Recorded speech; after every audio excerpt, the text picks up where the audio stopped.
within the boundaries of their own premises. If this space is communal or shared, safe social distancing should be observed. The following activities are permissible: visiting your doctor or pharmacy or to get vaccinated, to buy food or fuel, and we recommend using those facilities nearest to your district, and to make use of banking services. In terms of fishing, those fishers who are licensed and have GPS trackers on their boats are allowed to fish between the hours of 6 a.m. and 4 p.m. daily. Fish on the north side of Anguilla, which means no fishing between Anguilla and St. Martin. And you're expected to leave from and return to the harbor that you're registered to. Farming also, farmers will be allowed to farm between 6 a.m. and 4 p.m. Both farmers and fishers will be able to sell the produce within those same hours, and will be allowed to sell to local groceries, restaurants, and also will be able to do from their usual spots. However, there has to be safe social and physical distancing, which means those buying fish and farm produce will do it from their cars. I will now ask the Chief Medical Officer from the Ministry of Health, Dr. Aisha Andrewen, to provide an update on vaccinations and the COVID response to date. Good evening. Okay, so today, as of 3 p.m., we have confirmed 52 cases associated with that cluster that was identified on the 21st of April.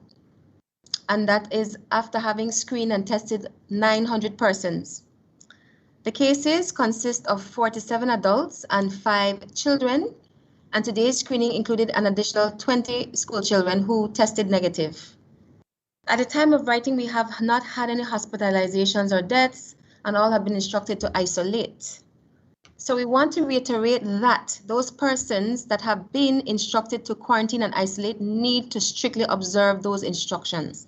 That is the only way we can safeguard and prevent this situation from deteriorating any further.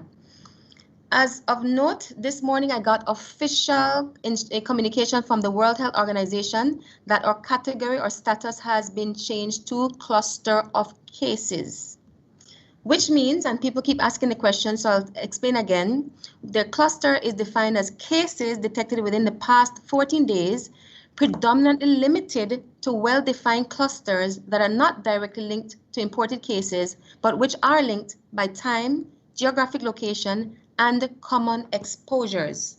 So we still meet that sort of criteria, those criteria. However, World Health Organization goes on to state that it is assumed that there are a number of unidentified cases in the area, and this implies a low risk of infection to others in the wider community if, and I repeat, if exposure to these clusters is avoided, right? So that if exposure to these clusters is avoided is reinforcing what we're saying. We need to contain the situation, but the if, people need to comply. People need to understand that when we give these instructions, they have to comply with our measures. We need to restrict movements. And in the wider community, we understand that we will have possibly missed some cases just based on the nature of the events that led to this, in our humble estimation. So the rest of us also need to restrict our movements if we are to prevent progression to community transmission. That, as the Premier mentioned earlier in the opening, was the reason why we decided to, or we have advised to ratchet up the measures, especially for the next 10 days. We can have this. We need to batten down the hatches, and we need to lock down, and we need to restrict our movements, and we need to be responsible and to cooperate in these efforts. So we cannot emphasize that enough at this time.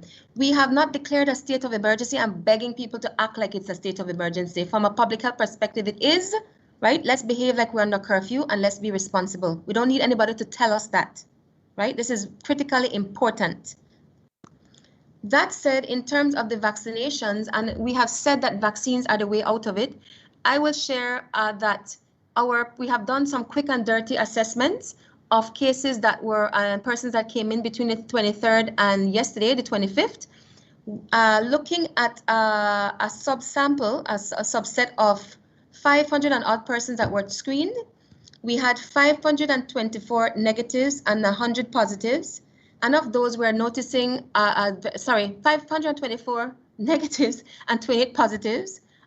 We have noticed a pattern whereby the percentage of persons that are vaccinated among the negative cases is much higher than among the positive cases. So, for example, in that subset of 553 persons tested or screened for that interval, we saw like 48% of your negatives had at least gotten one dose of the vaccine, and only 14% of those 28 positives at that time had received at least a first dose of the vaccine. Besides that, we're getting reports from persons that in households where you find that the persons who have gotten the first dose were incidentally also the negative persons. Again, we have seen from the larger countries the bigger, more robust data. This is not news, right? We've seen in the UK where the vaccinations with the first dose have reduced transmission of this virus by 65%. And with the second dose, 80 to 90%. So we knew it, and now we're experiencing it, unfortunately. But we are seeing that. So what we are seeing in terms of vaccinated versus unvaccinated, in terms of positive versus negative, it is quite in line with the data that they're seeing internationally. So again, we cannot sing the song enough for vaccination. In terms of where we are, we have 7,260 persons now registered on the portal. Of those, 6,402 have received at least a first dose, and 1,685 have received a second dose. That puts us around, 60 to 70% of our target population, but that's only still shy of 50% of the general population. So the numbers are looking up. People are taking the vaccine more, but we're not where we need to be. I also want to share that this morning we sent off samples to the Caribbean Public Health Agency to send on to the University of the West Indies for genomic sequencing. So in a few days, we're going to know what strain of the virus we are dealing with. So I'll leave it there for now.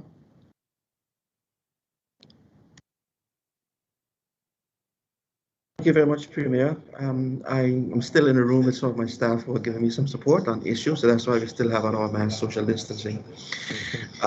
Just in terms of the vaccination move, we have determined that it's in the best interest of the vaccination program to change the site for the second doses. So from tomorrow morning, the second doses will be administered at the Ronald Webster Park, not at the Football Association, and it will be administered while you're in your car. It will be a drive-through process. You'll drive through the eastern gate of the Ronald Webster Park, that's close to the volleyball court. You drive around the cricket field in a line that will be marked out. So you'll indicate there how you'll be marked out. And then on the western side of the park, you'll go under a tent, and there will be nurses there administering the vaccine while you're in your car, and then you will leave. We will no longer be doing second doses at the football stadium for a couple of reasons. Firstly, we are in a state of clusters, and we want to reduce contact of persons from different households as much as we can. So we will no longer be doing second doses at the Football Association stadium. We will be doing second doses only at Ronald Webster Park in your car. You'll drive around, you drive under the tent, and you will be given your dose while there through the window, and then you will drive off. All documentation will be given to you at a later date. We have indicated that this is critical at this point in time because of the local situation. First doses will still be given at the football stadium. We will have more chance now because we're now doing second doses there to spread out the first doses so we can social distance properly, so that we can have more space between persons to do the first dose there. So first doses still at the stadium. Second doses at a Ronald Webster Park drive-through. You will have persons there indicating and directing how you should drive through and directing you how to go under the tents to get your vaccination.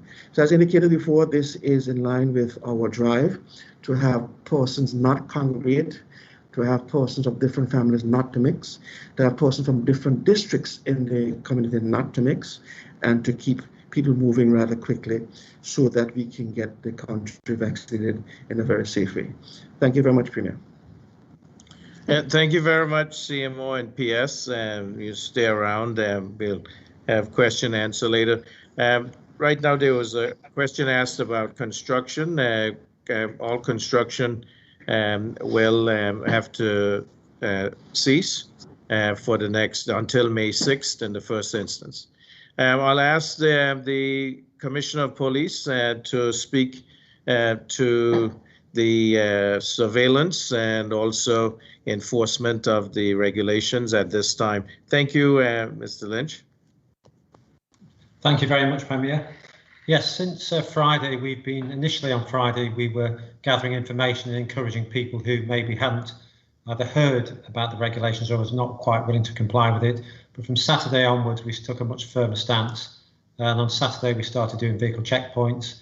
And on Sunday, we've done that. We've also reformed the Iron Dome Border Force tripartite team, which is Customs, Immigration, and the police back together to try and make sure we protect the borders.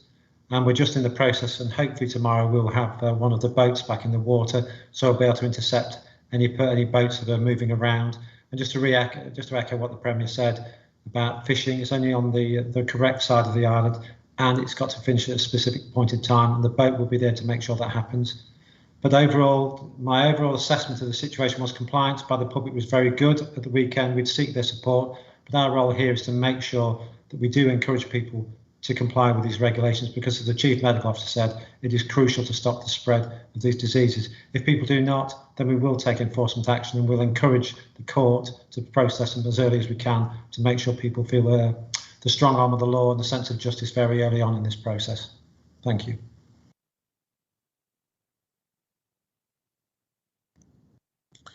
Thank you very much, Commissioner. At this time, Minister Kenneth, are there any questions? As of now, no, but the media in the room, so the media. There's a question, Premier, about the list of essential services. It may be useful to run that list again, though. The list of essential services. Well, what I can say, Premier, what I can say with regard to that, there will be a more detailed list coming out in the regulations. We are now working on that, and I think we should wait until that comes out properly so people can be fully informed on that list. Anguilla? Good afternoon, Mr. Rogers and Dr. Endrin. Persons are wondering why a notice did not go out probably from Wednesday evening when the authorities may have had the information about this possible case. Well, we have said before, it came on the evening actually, and we always have to do our investigations before we alert the public. That's just how it is. There's always a delay before we can give information because we have to know what we're talking about before we come across to the public. But I believe that was given the very next day. And further to that, there's a 48 hours that even WHO gives us to report, which we have been doing, but it's about investigating. So we can't talk about what we don't know about, in short. So we put a rush on finding the information. We got our first 3 confirmed cases that very evening, and then we were able to tell the story. But we can't tell the story and advise folks if we don't know what's going on. So we have to come to you responsibly and with as much factual information as we have, and that invariably takes time. Okay, as it relates, we know notice went out to parents today for the children to be tested tomorrow. I'm just wondering, for those who have been tested, will they be retested later on? Well, actually, part of this thing is ascertaining who are contacts. We imagine that there will be in a 14-day period, but right now we're doing a very broad sweep. Actually, we've really lowered the threshold for testing for the school children. We are just including everyone who could ever possibly have been exposed, even if they're not bona fide contacts. So we're going to have to tease that out a bit more. What we're doing now is prioritizing real contacts and also having a sort of broad-based wide net when it comes to the school system. So they'll be contacted in due course. Okay. James Harrigan here from the Anguilla newspaper. We closed down until the 6th of May. officially. What kind of conditions are you looking at that will indicate that it's safe to reopen after the 6th of May, or just after the 6th of May? What a landscape will be looking like then? Well, that's a very good question. And one of the things depends on, in terms of the contact tracing for the cluster, we will look beyond the last confirmed positive case coming from this cluster. And then we're proposing 2 incubation cycles after that last positive case. That's roughly 4 weeks. But it's a bit premature to discuss when we start looking at relaxation. Right now, we need to get out of this, but as what we project that's going to happen, it's a large cluster. It's an extensive cluster. So we're looking at the last positive case coming from this cluster and taking it from there. So hopefully in the next week or not too far beyond, we'll know who that person is, and then we can plan going forward. But we are proposing all things remaining equal, looking at 2 incubation periods after that last positive case. And we'll discuss any measures in between subsequent to that, but we need to get out of this crisis. So we'll wait for that. Okay, can you please explain again for us, just for clarity's sake, what is the difference between the community spread and the cluster? The cluster has linkages. The cluster has linkages in time, in space, geography, and in terms of common exposures. There are links between the persons we have identified with the index cases identified, distinct links to date. The moment you start to see persons popping up that have no links to this cluster, and the moment you start to see rampant disease, you're looking at varying degrees of community transmission. And you will note that WHO, we're working on international standards, so it's no surprise that that was corroborated this morning. They officially changed our classification to clusters and not community spread yet. And we cannot impress upon the public enough that we do not want to descend into community spread. So once again, persons identified, specific exposures, and we're still seeing those positive cases linked to those. So it's still a cluster, clusters. The moment we start to have people popping up all over the place with disease that have no link to what we are seeing, that's a problem. Then you're talking about community spread. And they're going to be varying degrees. There could be 1 or 2 cases, that's a level 1. If we have rampant infection, that's a level 4. And that is our concern right now, members of the media. We are very concerned that the movement among Anguilla is conducive to level 1 community spread. We have to stop moving around Anguilla if we don't need to. There is no reason to be leaving house if you don't need to, except for essential services and vaccinations, and then go back home. Because if you move about the country too much, then there's a possibility of what we call tertiary infections. Then there's a possibility of us not being able to link the positive cases to exposure. And once that happens, we then are in a different category altogether. So I think as of now, we can still link every one of the cases to those exposures that we identified a couple of weeks ago. We can link everything back to there. From the time it starts to a point we can no longer do that, then it's a different category of fish. It's a different kettle of fish, or it's a different category altogether. So we're asking people to please, and I can't stress enough, do not move about if you do not need to move about, because then that is why the system can crumble, because then we get the virus jumping all over the place, and we can no longer link the virus and the positive cases to those exposures that we know about.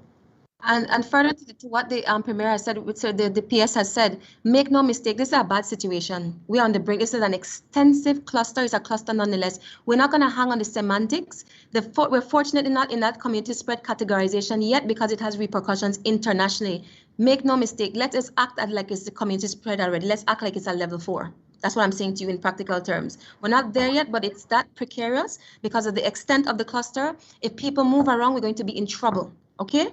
So yes, it's a cluster, but it's a bad cluster. It's not a cluster of 10. It's not 2 households involved in this cluster. It's a cluster of 52, and it's extensive social networks, even the school impacted and so on. So far, no positive cases. We're on a very slippery slope at the moment. So if in the minds of people, you want to believe we're a community transmission, I would say for the purpose of this exercise, let's think that. Because if it brings about the persons complying with our measures, then the objective is served, right? It's a big cluster, it's an extensive cluster, it's a scary cluster, it's not good, right? We're not quite at community spread yet, but what we do in the next few days will determine that. That's why it's such a dire situation and an important moment. We're saying that's why we're talking about a further lockdown, further, even using the words lockdown, I think that's what we need to do in principle, and everybody needs to take that on, and everybody needs to act like they're in quarantine, quite frankly. Okay, before we take the next question from Brenda, just to make a point for some of the concerned viewers, the Premier does not have on a mask. The Premier is in his office by his lonesome self. And so just want to make that point to our viewers who are wondering.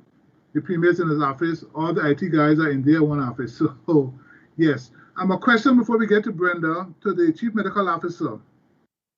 Someone wanted to know, other than quarantine, what recovery methods are recommended for those who have tested positive, and particularly for those who are symptomatic? You hinge on a very important point. There's no, well, at this point, there's no specific treatments. Treatments is supportive. The best thing people can do is remain under quarantine so that this virus does not have warm bodies to spread to, even more than the mask wearing. Stay put so the virus can't jump from person to person to person. If your persons who are symptomatic with aches and so on, is going to be supportive, it's going to be Tylenol and hydration. And God forbid that anybody gets ventilated, because it's going to be things like steroid and ventilator medications associated with that support. So yes, it's a virus with no specific treatment. Thanks for the opportunity to reinforce that. No cure, and the treatment is supportive. So now most of persons, or nobody is hospitalized. There's a possibility that persons can deteriorate in the 2 weeks, God forbid, but that's what we're holding on to at the moment. But the more cases we have, the more likely you're going to have people very ill, the more likely you're going to have people hospitalized, and then we're even in a worse situation. Thank you, Chief Medical Officer. We go over to Brenda Carty of the Herald newspaper. Good afternoon. Following on from the Chief Medical Officer about everybody staying put and so on, I would like to know what the fines are, first of all, for not wearing a mask, secondly, for unnecessary travel that is not considered essential, and thirdly, for illegal entry, if that can be proved. Yeah, the fines under the Public Health Act ranged all the way up from a couple $1,000 to as high as $38,000, depending on the infraction, and including prison time.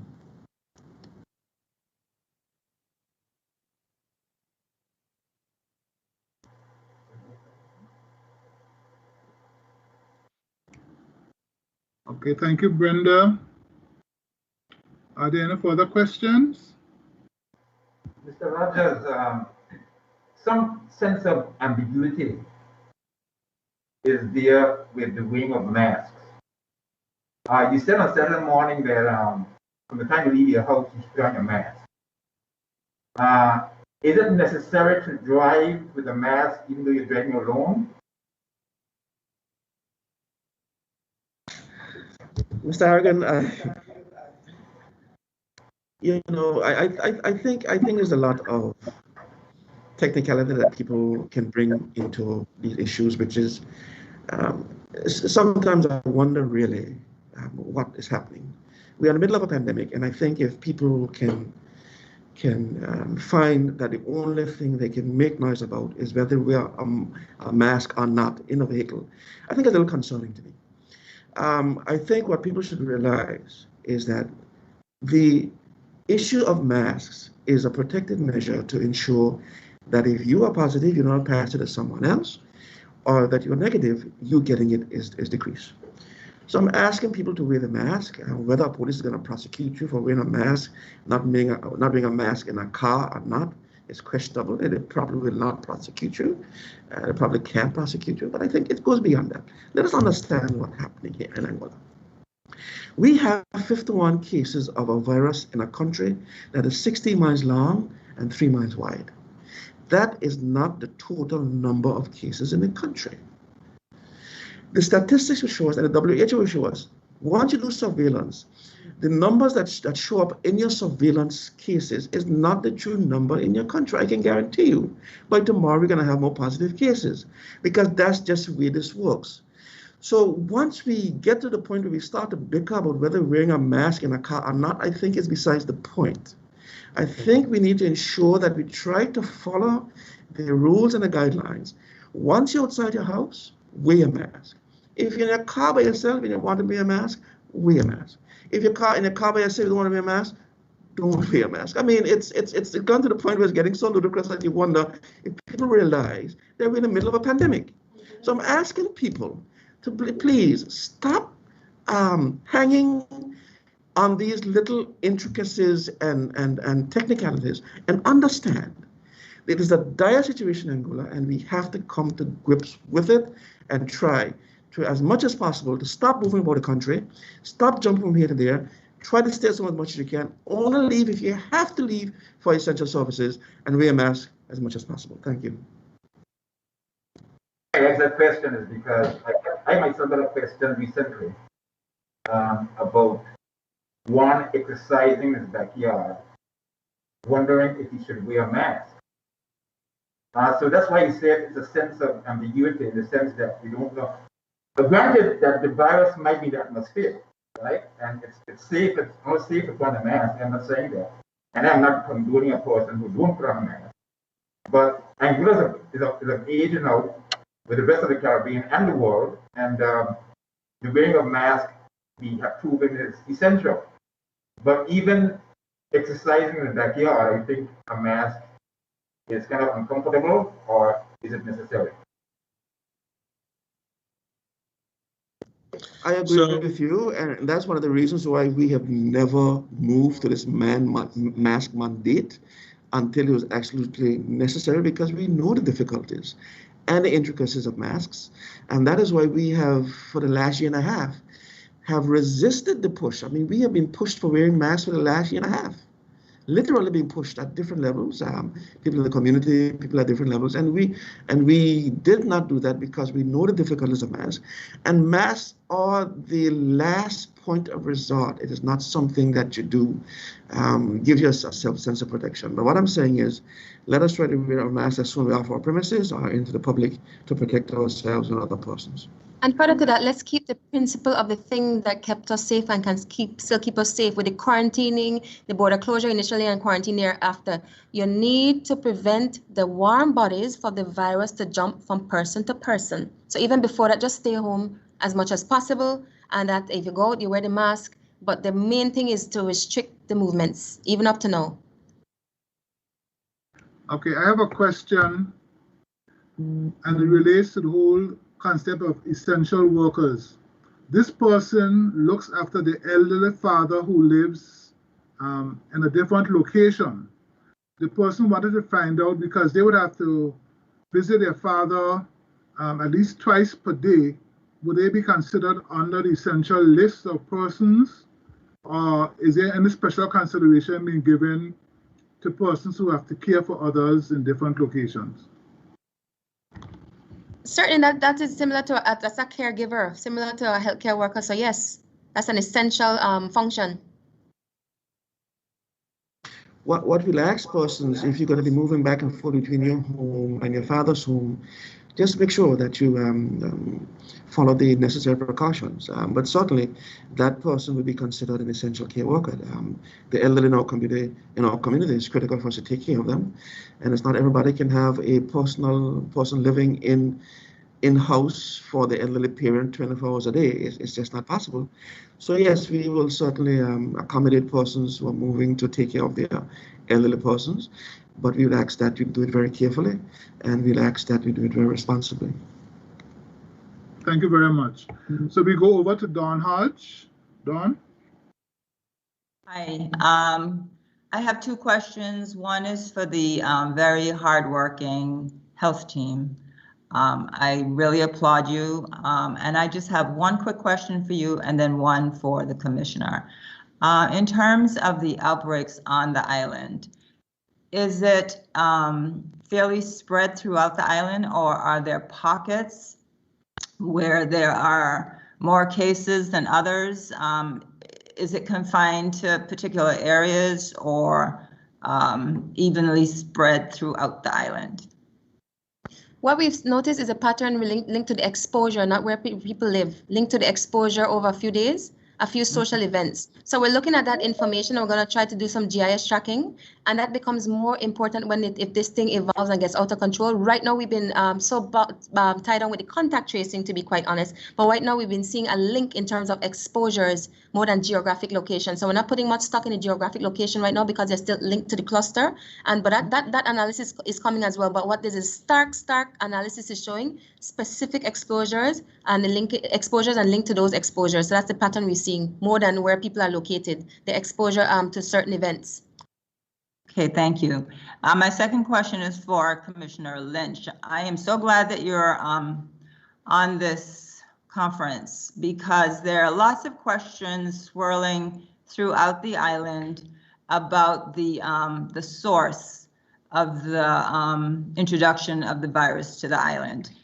It was specifically said at the very beginning that it was assumed or proven, I'm not sure which, maybe you can clarify that, on a re-entry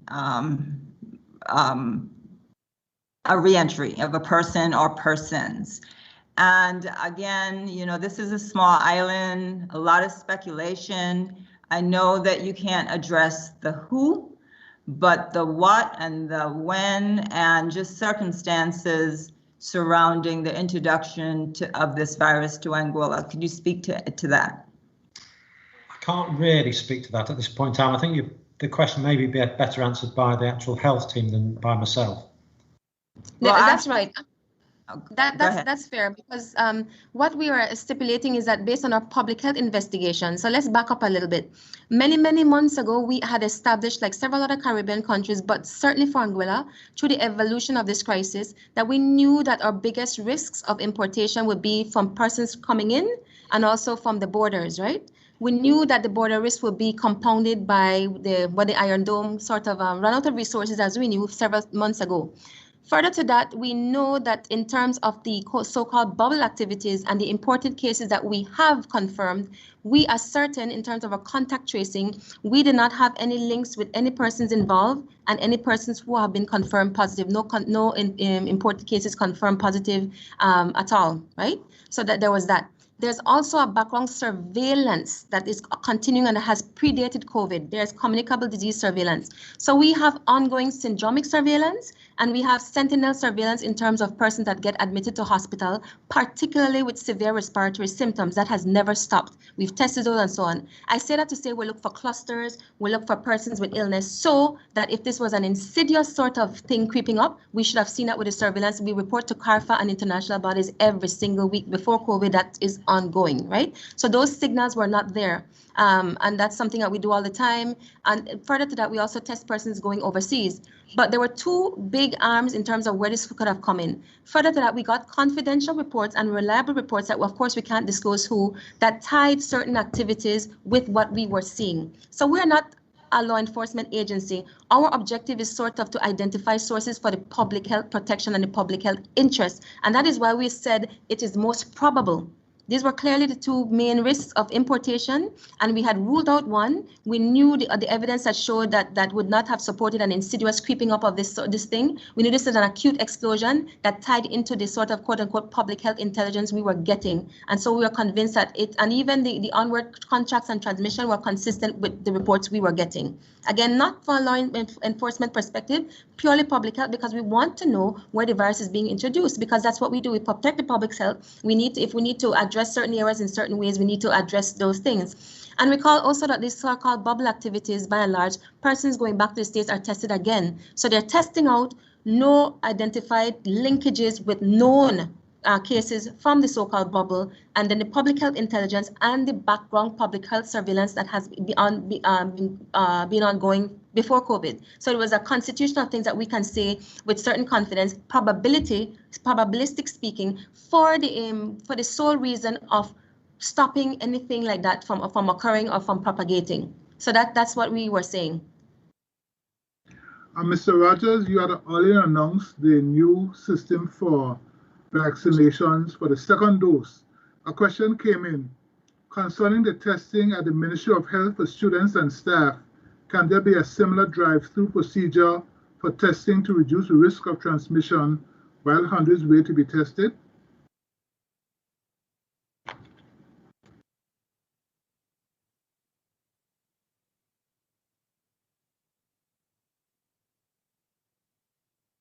No, I mean, right now we have to deal, remember we did it with a whole team and a whole logistics and even real-time data collection, collation. There's a whole team.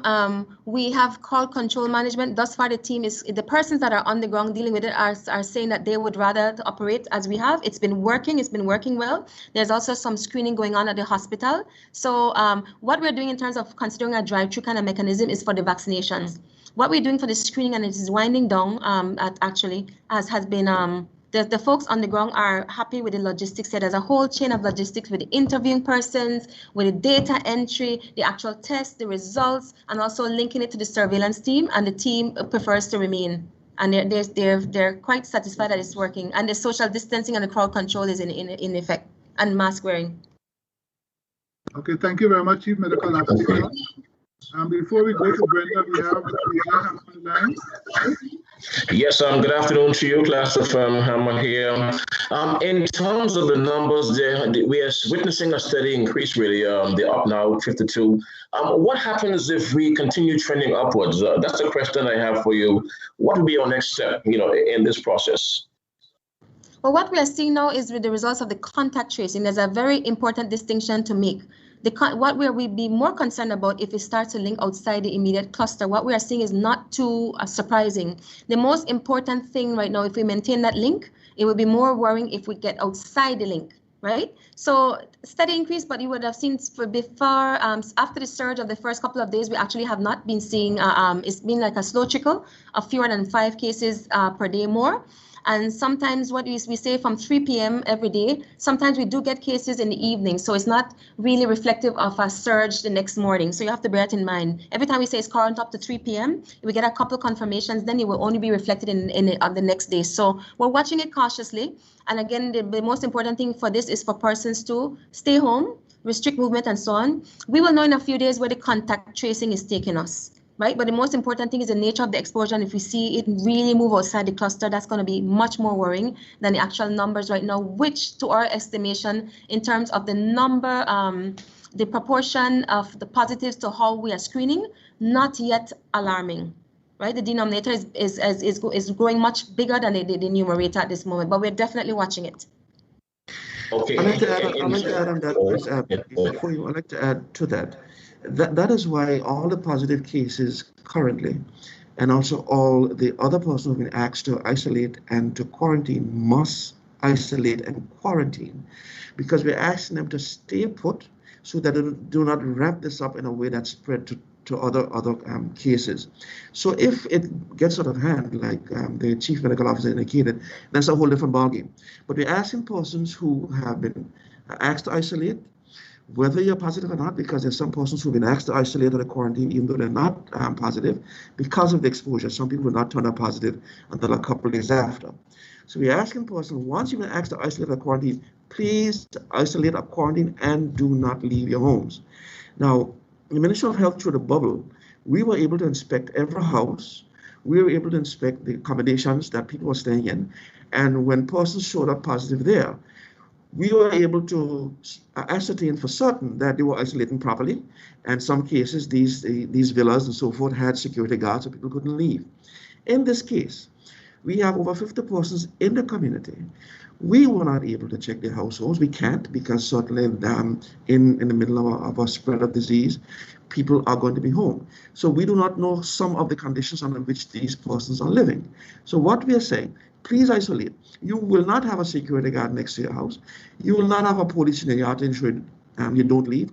But you have the personal responsibility to ensure that you do not spread the disease by ensuring that you follow the instructions of the health team to isolate or to quarantine based on what instructions you've been given.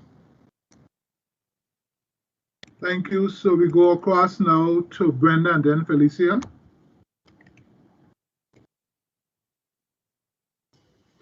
Sorry, Ken, I didn't have my hand up. Okay, so we go to Felicia.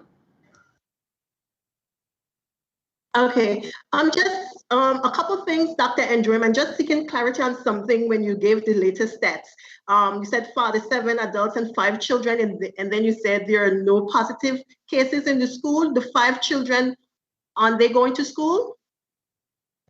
I was clear that remember we said that the surveillance had expanded to the school system. So the contacts, the children that were identified previously are linked to this cluster. So naturally, as part of the cluster investigation, we included the school system. From those contacts, in the potential contacts among children in the schools, we haven't gleaned any positives. Potential school children contacts of the positive children, no positive among those. The positive children we have are linked to the cluster, to the parents' activities. Okay. All right. Okay. As it relates to the vaccination program, you said that things are progressing well. Do you think we will achieve herd immunity? We better achieve herd immunity. Do we have a choice? I mean, really, at this point in time, that's up to you, me, everybody else here. I've done my part. I don't know what to say, quite frankly. You tell me, Anguilla. Yeah, I think we hope to get there. Angola is in a fortunate position. It's one of the few countries in the world where there's vaccines sitting in a refrigerator at the local hospital that everybody who needs it can get it. There's no other country in the world that can boast to that. There's enough vaccines sitting in a refrigerator at a hospital that everybody who needs it right now can get it. So I think what the chief medical officer is indicating, and you can sense the level of frustration, because basically, if you have listened to the numbers she indicated before, of those negative cases that were determined out of the 900 and something tests that we done, the bulk of them had already been at least had their first dose.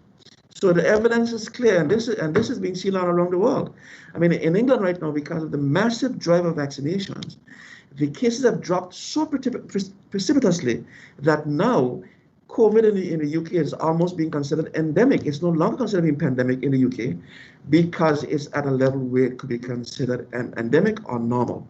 So we have the evidence that vaccinations can help, they can assist all over the world. In fact, if you look at what happened in Michigan right now, the cases that are ramping up in Michigan are no longer the people who have been vaccinated. It is no longer the people over 50. It is no longer the elderly. It is not the younger people who have not yet gotten their vaccinations, or the younger persons who have decided not to get vaccinated. So if you look at the cases right now overrunning the hospitals in Michigan, it is people in their 20s and 30s who have either not yet been vaccinated or who have refused to get vaccinated. So the evidence is there. So when people tell you that there's no evidence that vaccination helps, you have to ask them, which jury are they listening to? Got to be a kangaroo court. So we have 4 more questions. We will take the Anguilla newspaper, Dawn of the Herald, DJ Hammer, and then we will finish with Felicia. In that order. James? Yes, James here from the Anguilla newspaper. Before I make my question, I want to make a comment. I want to really applaud the sincerity, the work of the health team and the Secretary of Anguilla, Mr. Rogers, Ms. Andrew, and all who work along with them. I want to say complimentary congratulations to you for the control that you have on the situation. And we trust and hope and pray that it will be indeed controlled in the course of the next week or so. My second question is not just for my sake, but for the sake of those who might ask. It's in connection with the vaccine, and Mr. Rogers may be able to answer this. The first dose will have certain ingredients in it.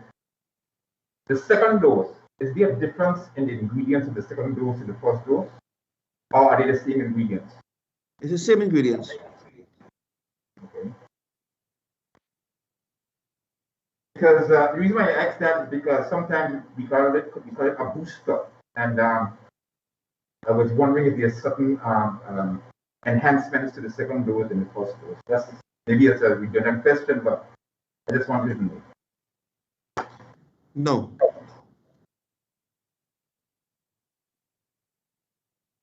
Okay, so we go across to Dawn. Yes, my question is just a numbers clarification question for Dr. Andrew. Doc, you gave the numbers for the first case and the second case, not case, but the first vax and the second vax.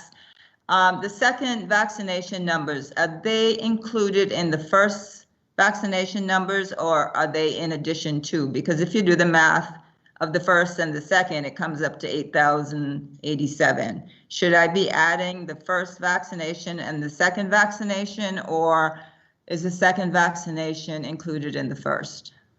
Well, I wish we could add them together.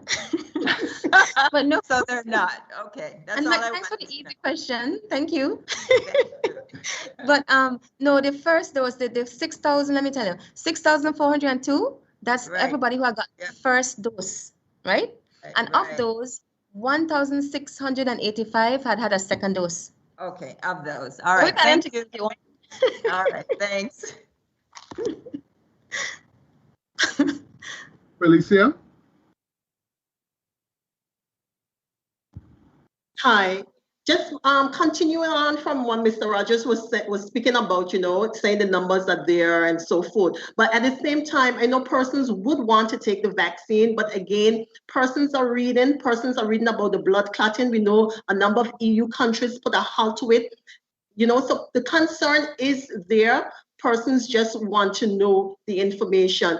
But I'm just wondering, Mr. Rogers, right? Reading up, we see that the Pfizer, when you take the 2 doses, you have about 6 months protection, and the Moderna is saying the same thing as well. How much protection do we have for the AstraZeneca?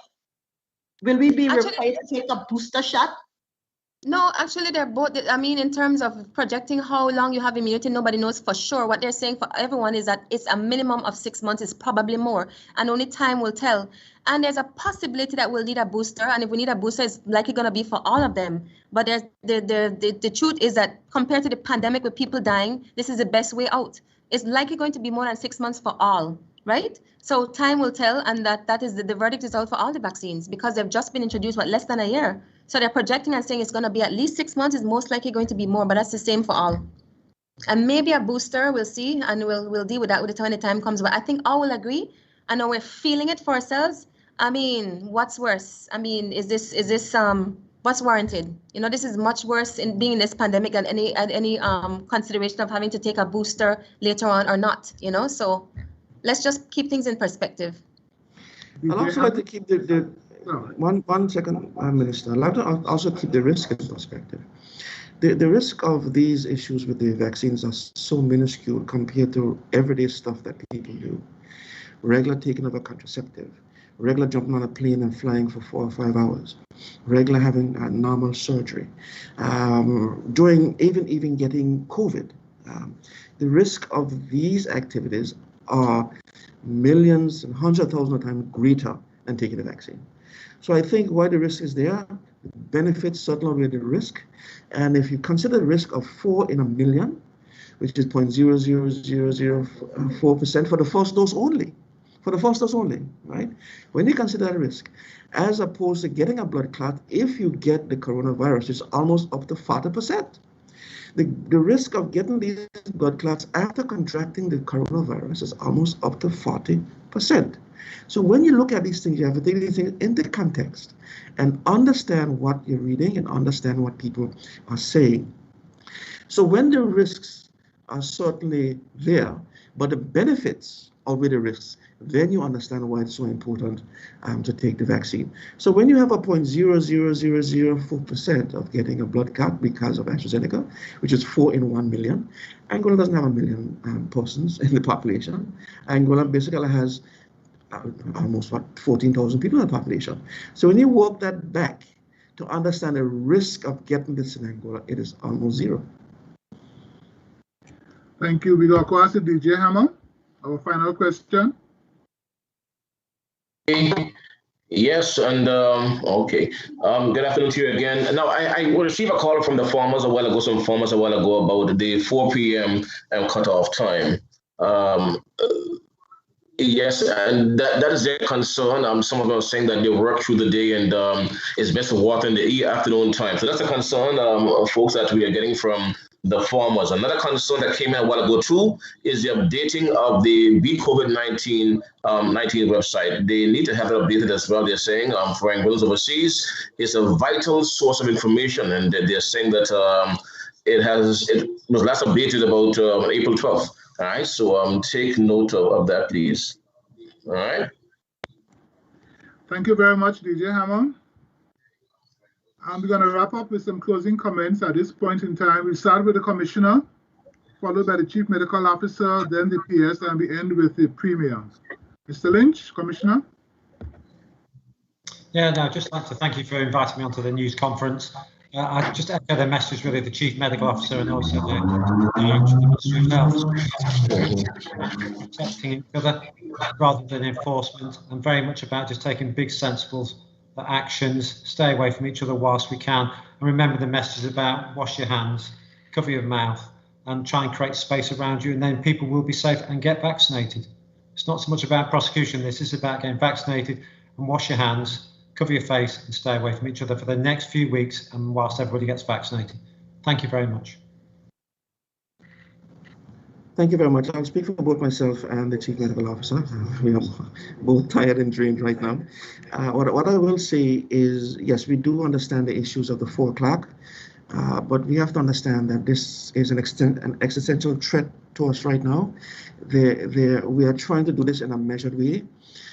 At this point in time, the government has not declared a state of emergency. If we had declared a state of emergency at that point in time, it would be a whole different ballgame. We are trying to meet people as best we can, and we do understand about the farmers, but we ask farmers and other persons who are a little concerned about the 4 p.m., please work with us. A few weeks ago, we would not have figured we'd be here, but we are now here. We have our eyes on the long game, and the long game is to get us out of this rather quickly so you can get back to watering your produce, so you can get back to doing your stuff. But at this point in time, we are actually pleased to work with us so we can get Anguilla back on track. Thank you very much.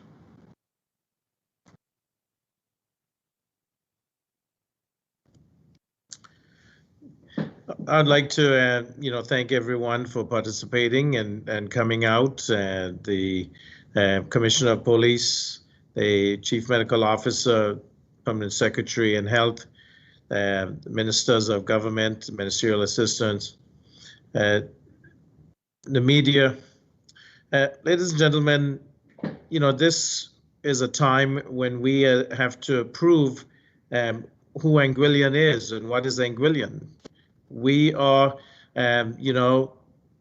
we have our own, future in our hands. And this is a time when we have to make sure that we take advantage of this situation and do as the regulations say. We will beat this. And I'm confident in the knowledge, with the skills and response of our health team. And I'm also encouraged and convinced that as a nation, we can pull together and do what is expected of us to stop the spread. We have done a great job for over a year.